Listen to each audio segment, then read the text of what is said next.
Walang relasyon ang nag-grow kung may isang sinungaling. Kahit naman ang bangka o boat, kapag mabigat sa isang side, tataob kasi hindi siya balance. Dalhin natin ito sa relasyon. Sa magkakarelasyon, kung itatanong ko sa iyo na one-sided lang ang relationship, hindi ba tataob?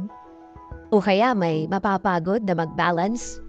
Pero, susuko at susuko din.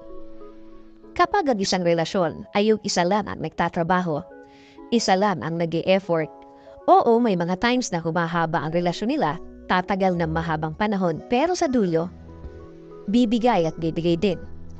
Tulad na lang ng isang ugali na kahit kailan, hindi dapat hinahayaan at tinotolerate. Hindi dapat maging normal. At kahit kailan, wag na wag masasanay sa pagsisinungaling.